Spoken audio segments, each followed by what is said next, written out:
It's a great honor and a personal privilege for me to present to you now, since just Saturday, officially, the Democratic nominee from the 6th District of Virginia for the House of Representatives, Sam Rasoul.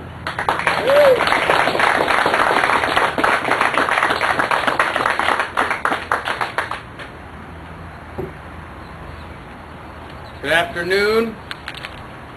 You know, if you stand under the tree, you have a greater chance of bird droppings falling underneath of you. So you're more than welcome to come here to the center where there's some free chairs. But I'd like to thank Don and Bill and Paul for their kind words, and to all of you that have come out today to hear us talk about issues concerning veterans and current military personnel. Yesterday at the Memorial Day service in Roanoke, there was a keynote speaker that was a brigadier general from VMI who came and spoke to give tribute to our fallen heroes. And he shared some stories and lessons with us. And one issue he talked about, very expectedly, of course, was death. He said, at VMI, I'm surrounded by death, but not what you would expect. You see, education exists because of death, he described. I began to ponder the circle of life and the wisdom of his thoughts. We must educate our young in order to pass on our knowledge and traditions to the next generation. Education and the great circle of life is why we're here. As politicians, we can discuss Jim Webb's GI Bill,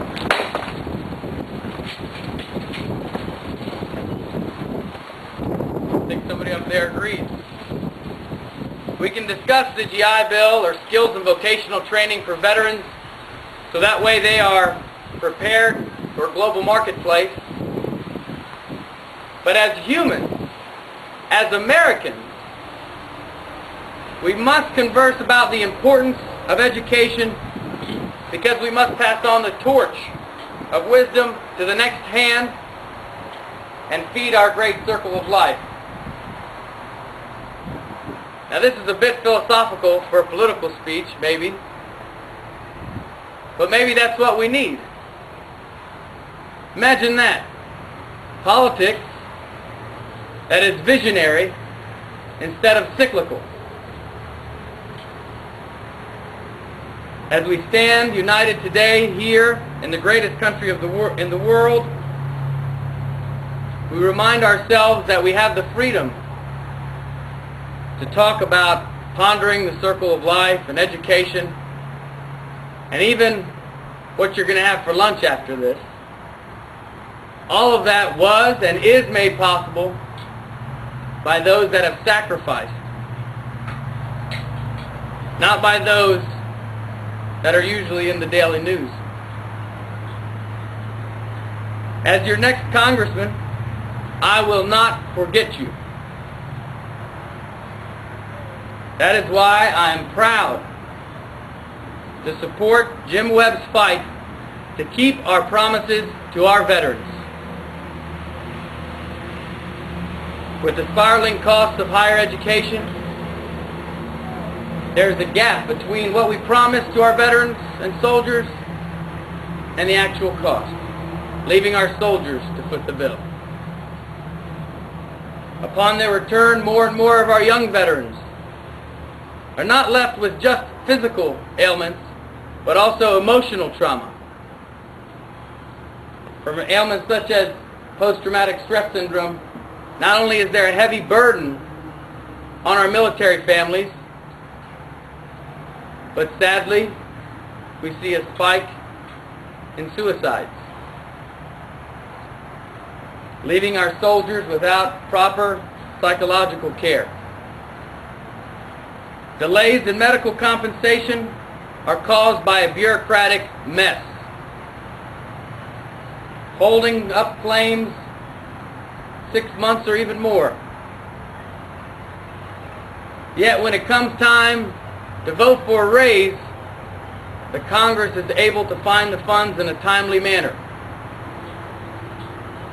leaving our soldiers scrambling to survive. Let us tell the Congress, the lobbyists, and the special interests, we will not leave our soldiers to foot the bill. We will not leave our soldiers in psychological disarray. And we will not leave our heroes in limbo as they try to survive. Did you know that a veteran is 2.5 times more likely to be homeless than the average citizen? How about skills and vocational training so we can at least try to help them help themselves? Remembering that our soldiers are also human beings with lives and families.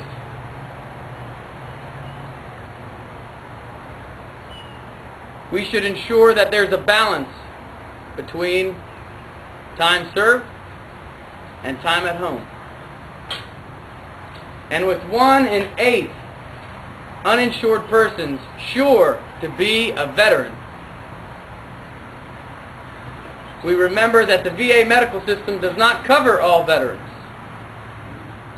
So we need a comprehensive plan similar to H.R. 676 to fix our health care crisis. The military, the lobbyists, and special interests must know that our ex-military personnel can no longer wander the streets as homeless. Equal time at home is essential to the viability of families, and a real health care solution is desperately needed. Our policy of giving back to our heroes is not something that's a result of some Google search, but rather a testament to the open ears that we've kept over the past 16 months traveling around this district, speaking with veterans and heroes such as Dan Carnes. As a private in the Virginia Defense Force, I have listened to many veterans that fill our ranks as NCOs and officers.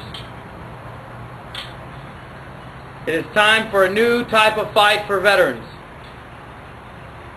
one that is not beholden to the lobbyists and special interests that control the agenda in Washington. A fight that does not forget the sacrifice of our heroes, and a fight that serves this land and its citizens with dignity and honor. Thank you.